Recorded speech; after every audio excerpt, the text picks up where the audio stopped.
하나님 말씀 야고보서 2장 26절 한 절 말씀입니다. 한 목소리로 같이 읽습니다. 시작. 영혼 없는 몸이 죽은 것 같이 행함이 없는 믿음은 죽은 것이니라. 아멘. 기도하겠습니다. 하나님, 이 시간 우리에게 말씀하여 주시옵소서. 우리가 하나님의 은혜 가운데 살면서도 하나님의 은혜인 줄을 모르고 또 그 하나님의 은혜를 잊어버리고 살았던 그런 모습들, 하나님 이 시간 더욱더 하나님을 의지하는 믿음을 가지고 하나님 앞에 나가기를 원합니다. 주님께서 우리의 심령을 살피시고 하나님의 말씀으로 채워주시며 그 말씀을 힘입어 살게 하시며 또 하나님을 더욱더 의지하는 믿음으로 자라가게 하여 주시옵소서. 이 시간도 성령께서 우리의 마음과 생각을 열어주시며 우리의 귀를 열어주셔서 하나님의 말씀이 우리 심령 가운데 기록될 수 있도록 인도하여 주시옵소서. 예수님의 이름으로 기도합니다. 아멘. 여러분 반갑습니다. 네, 인사 한번 하시죠. 앞뒤 살피시면서. 네, 반갑습니다. 네. 날씨가 많이 시원해졌죠? 예? 안 시원해요? 예. 저녁에는 이 창문 열어놓고 자니까 쌀쌀하더라고요. 예. 이제 또 감기를 조심해야 될 것 같아요. 환절기가 오니까. 여러분, 기독교에서 이 믿음이라는 단어, 이 믿음이라는 단어는 다른 어떤 말보다 절대적인 위치를 차지하고 있죠. 믿음이라는 말. 여러분도 신앙생활 하시면서 믿음이라는 단어 가장 많이 사용하셨죠. 믿음. 어떻게 보면은 지겹지는 않지만 이 귀에 딱지가 앉을 정도로 믿음이라는 말을 그렇게 많이 사용하고 들었죠. 여러분, 그런 면에서 사실 종교개혁은 믿음에 대한 성경적인 재발견이다 라고 말할 수 있어요. 종교개혁을 여러분 일으킨 이유, 그것은 믿음에 대한 재정립이에요. 잘못된 믿음으로 향하고 있던 그런 신앙을 바로잡아서 제대로 된 믿음으로 향하게 하려고 했던 그런 반향성이죠. 성경이 말하고 있는 믿음에 대해서 바르게 이해하지 못했을 때, 그래서 왜곡됐을 때, 그럴 때 기독교는 변질되고 타락했던 것을 우리가 보게 돼요. 반면에 성경이 가르치고 있는 이 믿음을 바르게 이해하게 되었을 때, 그럴 때 교회는 비로소 개혁되고 전성기를 맞았던 그런 것을 또 우리가 보게 되죠.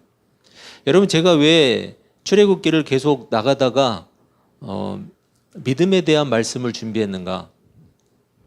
이제 출애굽기는 많이 갔죠. 시내산까지 갔으니까. 그죠? 애굽을 빠져나와서 시내산까지 갔으니까 이제 좀 지치잖아요. 그러니까 조금 쉬었다 가야죠. 네? 조금 쉬는 김에 우리가 정말 중요한 것, 믿음에 대해서 다시 한번 돌아볼 필요가 있어요. 우리가 하나님을 믿는 그 믿음이 무엇인가? 그 믿음이 무엇인가에 대해서 내 안에 제대로 정립이 되어 있지 않으면 우리가 아무리 말씀을 본들 그 믿음으로 향하기는 어렵다라는 거죠. 그렇다면 우리는 여러분 믿음을 바르게 이해하게 되었을 때 교회가 전성기를 맞았고 교회가 개혁되는 그런 일들이 있었고, 믿음이 잘못되어 갔을 때 교회가 타락하고 변질되었다라는 이 교훈을 통해서 우리는 이것을 거울로 삼아야 되겠다라는 거죠. 여러분, 우리 교회가 그리고 우리 자신이 성경이 말하는 믿음을 바르게 이해하게 되었을 때 우리 교회는 진정으로 부흥할 수 있다는 거예요. 여러분, 그 부흥은 숫자적인 부흥을 이야기하는 것이 아니에요. 우리가 믿음을 바르게 가졌을 때 우리 안에는 하나님을 향한 소망이 생겨요. 그리고 확실한 믿음이 있을 때만이 우리는 바른 신앙으로 걸어갈 수가 있어요. 우리 교회가 그리고 우리 성도들이 바른 믿음을 가져야, 또 바른 믿음에 대해서 알아야 우리는 진정으로 부흥할 수 있다. 여러분, 부흥하기를 원하세요? 그렇다면 바른 믿음을 가져야 돼요. 바른 믿음. 성경이 말하는 믿음을 바르게 알지 못하면 우리 신앙 역시 얼마든지 여러분 과거에 그랬던 것처럼 변질될 수 있고 왜곡될 수 있고 타락할 수 있어요. 바른 믿음을 가지지 않은 상당히 많은 사람들이 그랬어요. 만약에 성경이 말하는 그 믿음에 대해서 아직 이해하지 못하는 신자가 있다면, 성경이 말하는 믿음에 대해서 왜곡된 시각을 가지고 바라보고 있다면, 즉 한마디로 이야기하면 성경적인 믿음을 모른다면, 여러분 그 신자는 아직 자기 안에 믿음이 있는지 없는지조차도 모르는 거예요. 그렇잖아요, 여러분. 성경에서 말하는 믿음이 뭔지를 정확하게 파악하지 못했는데 어떻게 내 안에 그 믿음이 있는지 없는지를 알겠어요? 모르는 거죠. 그래서 우리는 우격다짐으로 나는 믿습니다. 나는 믿는다. 여러분, 말로 이야기하는 것, 고백하는 것도 중요하지만 진짜 믿음이 뭔지도 모르고 무조건 믿습니다라고 한다면 내 안에 있는 그 믿음이 진짜인지 가짜인지 분별할 수 없잖아요. 그래서 믿음이 뭔지를 정확하게 알아야 되는 거예요. 그래야만 내 안에 그 믿음이 있으면 다행이고 있으면 감사하면 돼요. 없으면 어떻게 해야 돼요? 하나님께 구해야죠. 요청해야죠. 그 믿음을 주시라고. 참 신자에게는 반드시 뭐가 있느냐? 참 신자에게는 성경적인 믿음이 있어요. 그 안에. 그런데 내 안에 있는 것이 성경적인 믿음인지를 확인해야 될 거 아니에요. 믿음은 사람으로부터 나오는 것이 아니에요. 참 신자에게 주시는 하나님의 선물이기 때문이에요. 여러분, 하나님의 선물인데 어떻게 그게 사람에게서 나오겠어요? 참 신자에게는 성경적인 믿음이 있고 그 성경적인 믿음은 사람에게서 나오지 않는다. 하나님이 주신 선물이다. 여러분, 그래서 믿음을 가진 신자는 뭐 해야 돼요? 감사해야 돼요. 그렇다면 중요한 것은 뭐냐면 먼저 믿음에 대한 바른 이해가 있어야 된다라는 거예요. 믿음에 대해서 바른 이해가 있어야 되는데 성경이 말하는 믿음을 바르게 알아야 그 믿음이 나에게도 있는지 아니면 옆 사람에게도 있는지 확인해 줄 거 아니에요. 여러분, 성경적인 믿음이 있다는 것은 성경적이지 않은 믿음도 있다는 것을 의미하는 거죠. 그렇죠? 성경적이지 않은 믿음도 있다는 거예요. 성경적이지 않은 믿음을 가지고 있을 만한 위험군이 있어요. 여러분, 어떤 질병도 위험군이 있죠. 그렇듯이 성경적이지 않은 믿음을 가질 만한 위험군이 있어요. 여러분이 해당되는지 잘 들어보세요. 모태신앙 아니면 오랜 기간 신앙생활을 한 사람, 그런 사람들이 위험군이에요. 위험군. 흔히 이런 사람들은 성경의 가르침을 아무런 거부감 없이 수용을 하죠. 성경에서 가르치는 말씀을 아무런 거부감 없이 수용을 해요. 그래서 그것을 믿음이라고 착각해요. 자신이 성경의 가르침을 믿고 있다고 착각을 하고 있는 거예요. 자기가 무엇을 모르고 있는지조차 전혀 눈치채지 못해요. 무엇을 모르고 있는가를 몰라요. 그냥 자기가 거부감 없이 성경을 받아들이기 때문에 자기는 그것을 알고 있고 믿고 있다고 생각하는 거예요. 이런 사람에게 자신이 어느 정도로 믿음이 없는지를 깨닫게 하는 가장 좋은 방법, 그것은 어려움이 닥치는 것이고 시험을 만나는 거예요. 여러분, 어려움과 시험을 만나게 되면 그 안에 믿음이 있는지 확인할 수 있어요. 객관적인 실력을 증명할 수 있는 가장 좋은 방법이 바로 시험을 치르는 거예요. 여러분, 학생들 마찬가지 아니에요? 학생들 앉혀놓으면 어떤 사람은 공부 잘하게 생겼고 어떤 사람은 공부를 못하게 생긴 사람은 없을 것 같은데, 아무튼 편견이 있을 수 있죠. 저 사람은 보니까 잘생겼으니까 공부도 잘할까?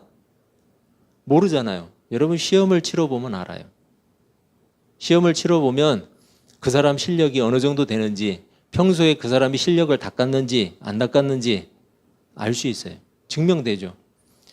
자신이 믿음이 있다고 착각하는 사람들도 시험을 만나게 되면 자신의 믿음이 어떠한지를 깨닫게 된다는 거예요. 어떤 사람들은 하나님을 아는 지식, 이것을 믿음이라고 생각하는 사람이 있어요. 하나님을 아는 지식. 여러분, 물론 믿음의 요소 가운데 중요한 거죠. 그렇지만 이 자체가 믿음은 아니에요. 하나님을 파악하고 증명하고 싶어 하는 사람들이 있어요. 여러분, 하지만 하나님을 아는 지식의 범위는 어디까지냐? 하나님이 성경을 통해서 자신을 계시하신 딱 거기까지가 범위예요. 그 이상은 하나님을 더는 알 수 없어요. 더는 파악할 수 없어요. 그렇기 때문에 하나님을 아는 지식이 다다? 믿음이다? 그렇게 정의할 수가 없는 거죠. 여러분, 성경이 계시하지도 않은 불확실한 내용을 가지고 와서 하나님을 증명하려고 해요. 성경이 계시하고 있는 내용을 가지고도 그만큼만 하나님을 파악할 수 있는데, 그러니까 사람들이 어디로 나가요? 성경이 말하지 않는 것. 사람들이 나가는 것이 거기에요. 성경이 말하지 않는 곳으로 나가요. 그래서 하나님을 증명해 보겠다고 해요. 또 그것을 더 믿음 좋은 것으로 여겨요. 여러분, 착각이죠. 성경에 나오는 하나님도 제대로 믿지도 못하면서 성경에 나오지도 않는 것을 믿음이라고 착각하는. 여러분, 우리는 하나님이 계시해 주지 않으시면 절대로 하나님을 알 수가 없어요. 그게 성경이에요. 성경은 그래서 우리 자신의 지혜로 지식으로 알 수 없는 거예요. 성령께서 깨닫게 하시는 마음을 주셔야만 믿을 수 있어요. 그게 믿음이에요. 그래서 믿음은 우리에게서 나오지 않아요. 절대로. 하나님이 선물로 주시는 거예요. 성령을 통해서. 많은 그리스도인들이 빠지는 오류 가운데 또 하나는 뭐냐면, 얼마나 성공했고 얼마나 번영했는가, 얼마나 행복한가, 얼마나 형통하게 살고 있는가, 이런 결과적인 믿음을 따져요. 여러분, 이건 가짜 믿음이에요. 그거 가지고는 분별이 안 돼요. 그가 얼마나 정직한가, 얼마나 양심적인가, 얼마나 도덕적인가, 그가 얼마나 희생적인가, 얼마나 진실한 신앙인가. 여러분, 이런 건 왜 안 따지죠? 이게 오히려 참 믿음의 열매인데, 이런 건 별로 귀하게 보지 않고 저 사람이 얼마나 더 벌었는가, 얼마나 더 부자가 됐는가, 믿기 전보다 얼마나 더 잘 나가고 있는가, 이런 걸 따진다는 거예요. 여러분, 천주교의 교리에서도 믿음을 대단히 강조하고 있어요. 흔히 사람들이 착각하는 건 천주교는 믿음을 강조하지 않고 행위만 강조한다고 생각을 하는데, 그렇지 않아요. 천주교도 믿음을 대단히 강조해요. 천주교 역시 믿음으로 구원을 받는 것을 강조한다고요. 문제는 뭐냐? 그들이 믿음을 강조하는 대상이 달라요. 그들이 강조하는 믿음은 그리스도께서 십자가에서 완성하신 대속의 은총에 대한 믿음이 아니에요. 그건 그냥 사실로 있을 뿐이에요, 그들에게는. 그럼 뭐에 대한 믿음이냐? 그들이 강조하는 믿음은 천주교의 성례. 여러분, 천주교의 성례는 7성례가 있어요. 우리가 그거를 나중에 한번 제가 쭉 설명을 해드리면 좋을 것 같은데, 천주교의 7성례가 있는데 이 성례가 구원을 가져다 준다는 것을 믿는 믿음이에요. 여러분, 그 믿음이에요, 그들에게는. 그래서 그들은 영세라고 하죠. 우리가 세례라고 하는 것.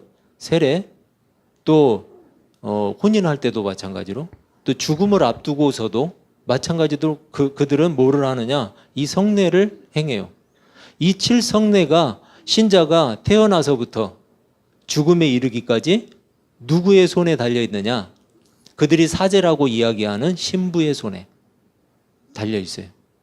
그들이 그들을 축복해주고 그들의 죄를 용서해주고, 고해성사 있잖아요. 이것도 7성례 중에 하나예요. 누가 죄를 사해줘요? 신부가 죄를 사해줘요. 여러분, 이것은 대언자 되시고 또 중보자 되시는 예수 그리스도를 부인하는 짓이에요. 여러분, 예수 그리스도 외에는 죄를 사할 권한을 가진 분이 없어요. 예수 그리스도 외에는 없어요. 그런데 그들은 신부가 그 일을 해요. 사제가. 이런 7성례를 행함으로써, 거기에 대한 믿음을 가짐으로써 그들은 구원의 효력이 있다라는 거예요. 그들에게 그것을 믿는 믿음이 있고 그것을 행하면, 그들의 그러한 시스템, 교회 안의 시스템을 행하면 그들에게 믿음이 있다고 인정이 돼요. 그래서 그 믿음으로 구원을 받는 거예요. 여러분, 그들이 믿는 믿음은 성경적인 근거가 없는 미신이에요. 잘못된 믿음을 통해서 가톨릭 신자들을 철저하게 교회 제도 안에 구속해 놓는 거예요. 교회 제도 안에. 여러분, 그렇다면 과연 성경이 가르치는 믿음은 무엇인가? 이렇게 비판만 할 게 아니고 성경이 가르치는 믿음을 정확하게 알면 되잖아요. 첫째는 뭐냐? 아까 이야기한 것처럼 믿음은 하나님께서 주시는 은혜이고 선물이에요. 사람에게서 나오지 않아요. 사람의 행위에서 나오지 않아요. 에베소서 2장 8절은 그렇게 말씀해요. 너희는 그 은혜에 의하여 믿음으로 말미암아 구원을 받았으니 이것이 너희에게서 난 것이 아니요 하나님의 선물이라. 여러분, 성경이 이렇게 가르치는데 그래도 자기가 꺼내놓는데요. 그 믿음을. 성경이 이렇게 가르치는데 성경을 믿어야지 누구를 믿을 거예요? 여러분, 신자는 성경 말씀을 믿어야 돼요? 아니면 사람 말을 믿어야 돼요? 말할 것도 없잖아요. 그런데 성경은 안 믿고 사람이 주장을 하고 사람이 그렇게 고집을 부리면 그걸 믿어요? 2장 9절에서는 이렇게 얘기하죠. 행위에서 난 것이 아니니 이는 누구든지 자랑하지 못하게 함이라. 행위에서 나지 않는다고 이야기하잖아요. 말씀을 보면 믿음은 은혜로 주었다고 설명을 해요. 믿음은 절대로 우리의 공로가 될 수 없다는 사실을 강조하는 거죠. 우리 공로가 아니에요. 믿는 것은. 믿음은 우리의 결단과 선택의 결과가 아니라는 이야기예요. 하나님이 그냥 주신 거예요. 선물로. 여러분, 그러니까 감사하세요. 우린 감사해야 돼요. 하나님은 아무도 이 믿음을 자랑하지 못하게 하셨어요. 그래서 믿음이 있다고 하는 사람들, 소위 믿음이 있다고 하는 사람들이 믿음이 연약하거나 믿음이 없는 사람들을 어떻게 할 수 없어요? 멸시할 수 없어요. 그리고 그들을 정죄할 수 없어요. 왜요? 자기가 가진 믿음도 자기가 가진 게 아니거든요. 하나님이 주신 거거든요. 그러니까 겸손해야죠. 믿음 없는 사람들을 보면 기도해야 되고 연약한 자들을 돌볼 수 있어야죠. 하나님이 그러라고 믿음 준 거잖아요. 남 정죄하고 남 깔아 뭉개라고 믿음 준 거 아니에요. 그 믿음은 가짜예요. 왜? 열매를 보면 알 수 있어요. 진짜 믿음을 가진 사람은 교만했다가도 그 교만이 자꾸 꺾여요. 자꾸 다듬어진다고요. 그래서 세월이 지나니까 그 믿음이 정말 보기 좋게 다듬어져 있는 거예요. 여러분, 진짜 믿음은 그런 거예요. 두 번째로 믿음은 뭐냐? 성경에서 말하는 믿음은 하나님과의 회복된 관계를 말하고 있어요. 하나님과의 회복된 관계. 여러분, 누구에 의해서 그 관계가 회복되었을까요? 예수 그리스도. 그러니까 그 얘기는 무슨 얘기예요?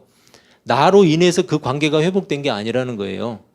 우리가 아직 죄인 되었을 때 하나님께서 예수 그리스도를 십자가에서 못 박아 죽이셨어요.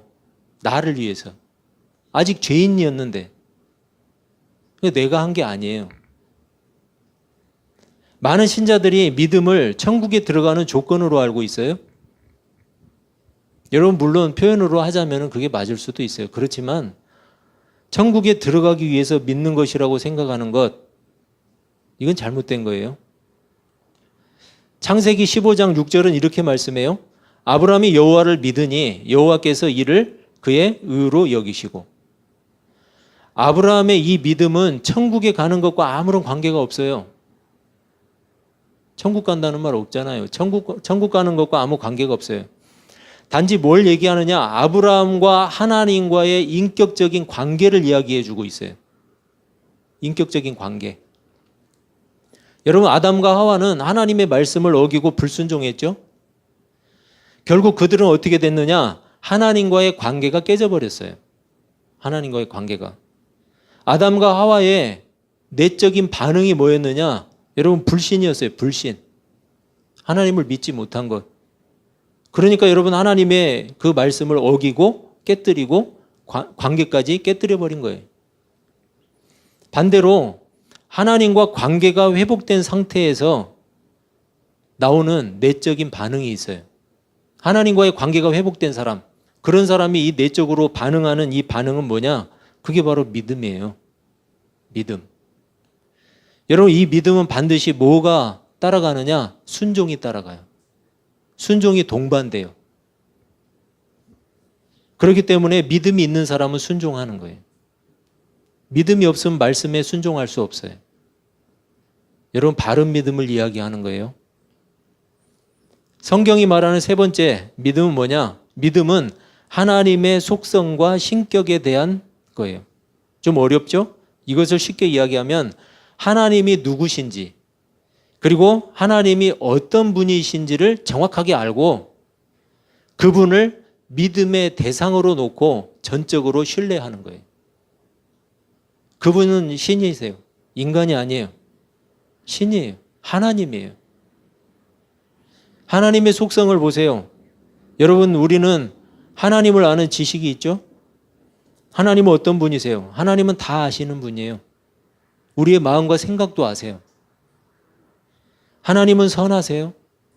긍휼이 풍성하신 분이에요. 하나님은 사랑이시라고 요한일서에서 이야기해요. 하나님은 사랑이시다. 하나님은 전능하신 분이에요. 하나님은 영원하신 분이에요.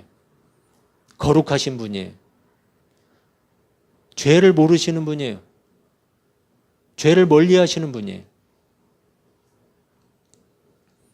그런데 우리는 자꾸만 눈에 보이는 현상과 결과만 봐요. 그리고 그런 결과에 한탄하고 불평하고 원망해요. 전능하신 하나님이 왜 고난을 주고, 왜 실패를 주고, 왜 질병을 주실까? 원망해요. 바로 그럴 때 우리가 가지고 있는 하나님을 아는 지식은 전혀 동원되지가 않아요. 바로 그럴 때, 여러분, 그때 필요한 거예요. 하나님을 아는 지식은 그때 필요한 거예요. 그런데 그것을 무시해버리고 그냥 원망해버려요. 그게 우리예요. 그것은 마치 뭐와 같냐? 알기는 알겠는데 믿지는 못하겠다. 이 말하고 똑같은 거예요. 내가 하나님을 설명으로 들어서 알기는 알겠는데 믿지는 못하겠다. 왜? 내 현실이 급박하니까. 내 현실이 그걸 말해주지 않으니까. 못 믿겠다는 거예요. 여러분, 그게 우리예요. 그게 우리의 연약함이에요. 결국은 여러분, 그것은 믿지 않는 것과 같은 거죠. 믿음은 하나님이라고 하는 인격체에 대한 신뢰예요. 하나님에 대한 인격체에 대한 신뢰. 여러분, 환경에 대한 신뢰가 아니에요. 우리의 믿음은 고난과 실패와 질병을 허락하신 하나님께 대한 신뢰예요. 그걸 허락하셨지만 그걸 허락하신 하나님께 대한 신뢰라고요. 그게 믿음이에요. 비록 현상적으로는 어려움과 괴로움 가운데 있지만 그 환경과 고난을 허락하신 하나님의 선하심과 자비하심, 그리고 전능하심을 믿고 감사하는 거예요. 여러분, 그게 믿음이에요. 쉽지 않죠? 여러분, 그 믿음이 쉽다고 말하지 않아요. 여러분, 그래서 누군가 예수만 믿으면 천국 간다.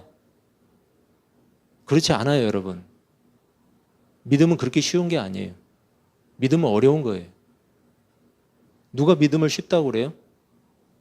여러분, 믿으려면 내 앞에 있는 환경 무시하고 하나님을 믿을 수 있어야 돼요. 여러분, 그게 믿음이에요? 내 앞에 있는 환경 무시하기 쉬워요? 안 되잖아요, 여러분.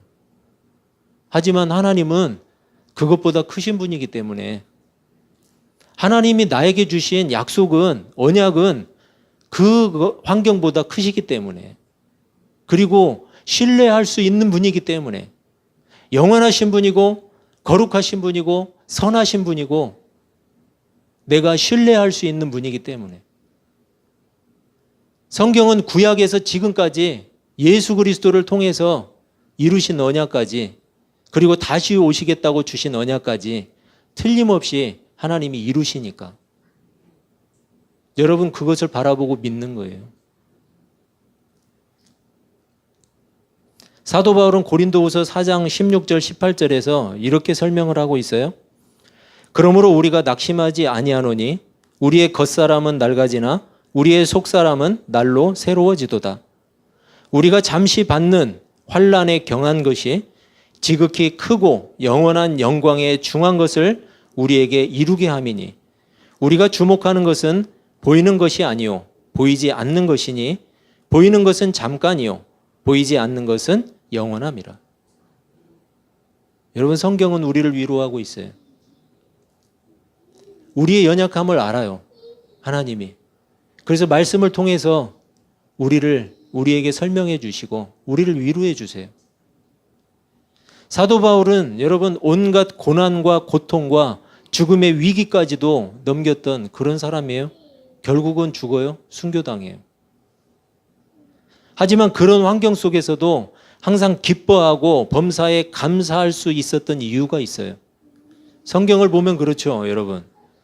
사도 바울과 실라가 옥중에서도 찬양했다더라. 저는 처음에 비웃었어요. 성경이 뭘 말하고 싶은지 모르겠지만 참 한가한 소리 한다. 그랬어요. 왜냐하면 우리가 사는 현실은 그렇지 않거든요. 내 마음은 그렇지 않거든요. 내 마음은 그것을 받아들일 만큼 그렇게 여유롭지 못하거든요. 그래서 처음에는 비웃었어요. 그런데 알면 알수록 그 감사가 무엇이었는지를 알게 돼요. 여러분, 그것은 바로 눈에 보이는 것보다는 보이지 않는 하나님의 선하신 의도에 주목했기 때문이에요. 사도 바울이 왜 현실을 몰랐겠어요? 그에게 당한 고통과 고난과 슬픔과 아픔을 왜 몰랐겠어요? 그러고 안 느꼈겠어요? 느꼈죠. 알고 있었죠. 자기가 죽음의 위기 가운데 빠질 거라는 것도 알고 있었어요. 그렇지만 그가 주목했던 것은 하나님의 선하신 뜻이었어요. 하나님의 선하신 의도, 거기에 주목했어요. 그래서 감사할 수 있었어요. 자신에게 허락하신 모든 환경은 결코 이해하기가 어려웠지만 그것 또한 하나님의 선하신 의도라는 사실을 믿은 거예요. 결과물에 대한 믿음이 아니라 대상에 대한 믿음이었어요. 내가 믿는 분이 누군가? 내가 믿는 분이 어떤 분인가? 여러분, 그 대상에 대한 신뢰였고 믿음이었어요. 믿음의 대상이 되시는 영원하시고 절대적인 하나님을 여러분, 우리도 언제나 신뢰할 수 있기를 바랍니다. 그래서 어떤 상황에서도 흔들리지 않는 견고한 믿음을 가지시기를 축복합니다. 네 번째로, 믿음은 어떤 거냐? 성경이 말하는 믿음은 인격에 대한 반응이에요. 인격에 대한 반응. 여러분, 하나님을 논리적으로 증명하면 믿을 수 있을까요? 논리적으로 증명하면. 여러분, 하나님 보이세요? 하나님 지금 보이세요? 육신의 눈으로 보이세요? 그러면 병원 좀 모시고 가야 되는데. 네. 많은 사람들이 하나님을 보여주면 믿겠다고 그래요. 하나님의 존재를 증명하면 믿겠다고 말을 해요. 착각이에요, 여러분.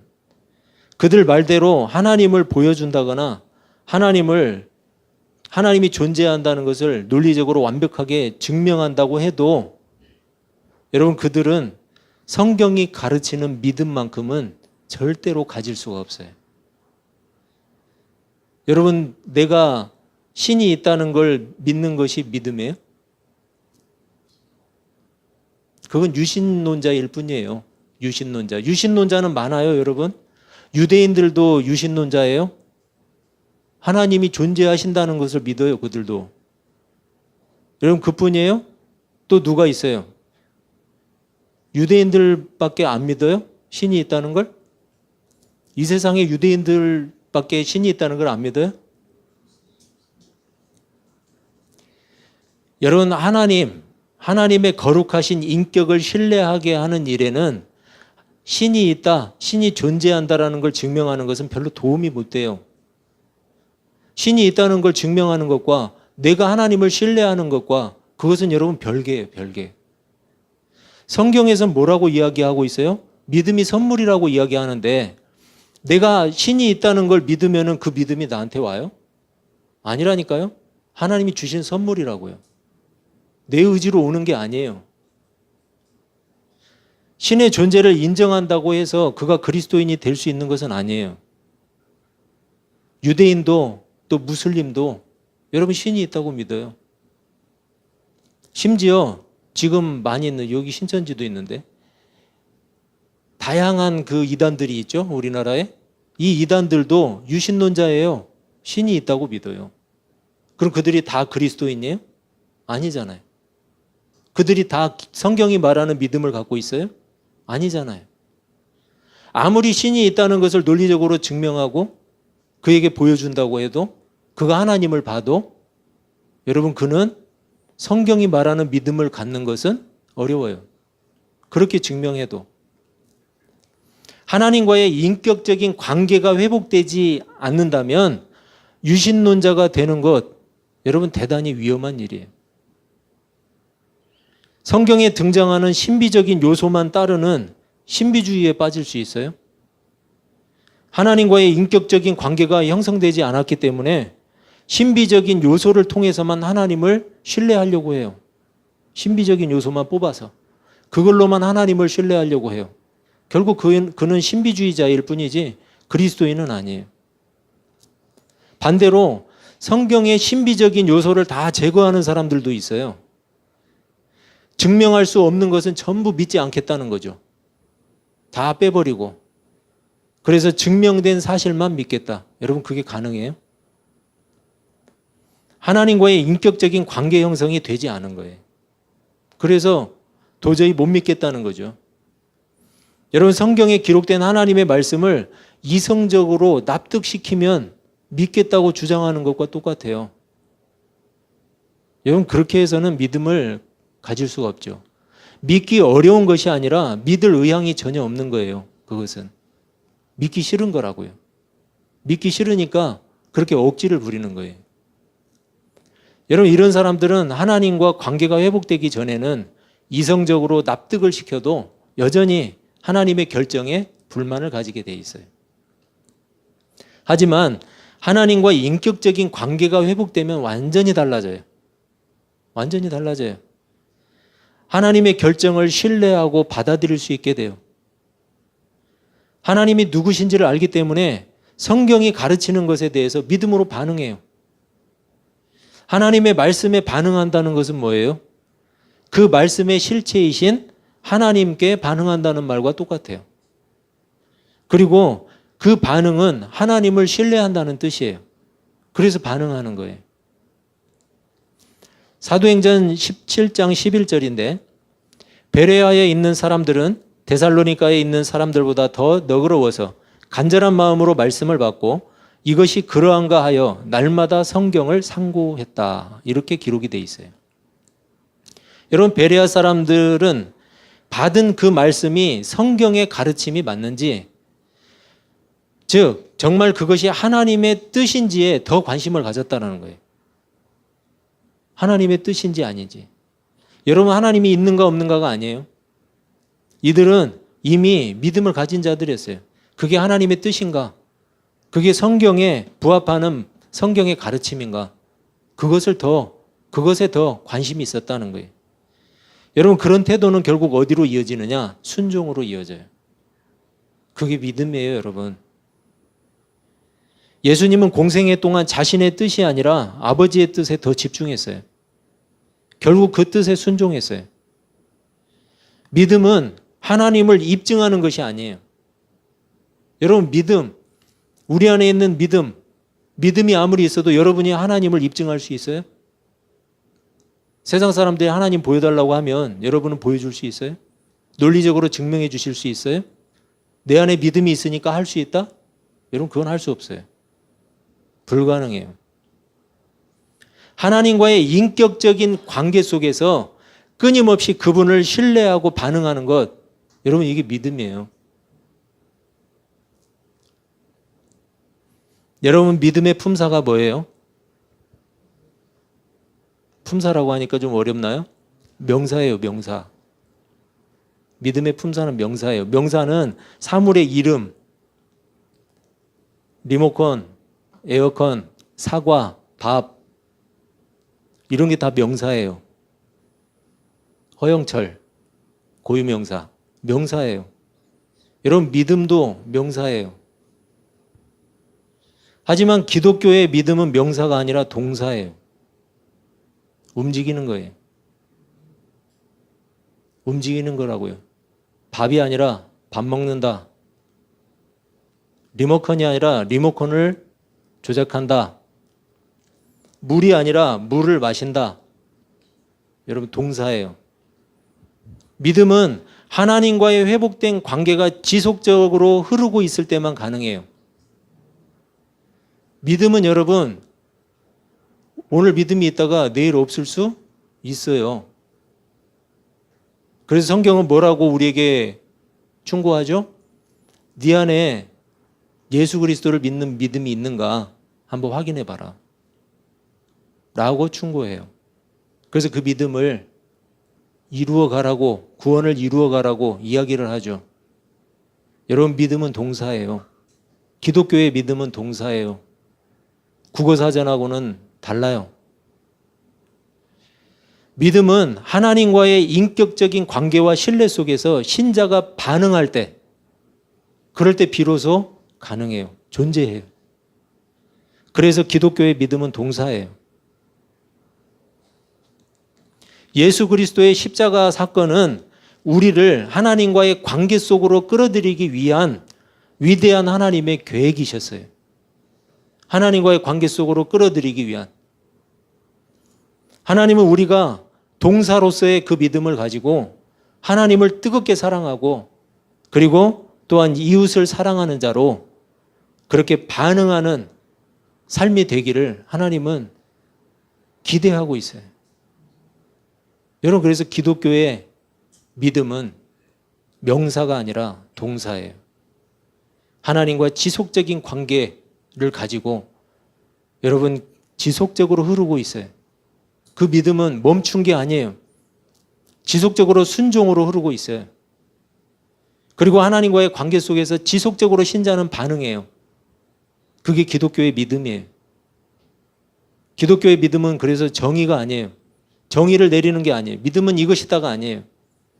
믿음은 하나님과의 관계예요. 그리고 그 관계 속에서 반응하는 거예요.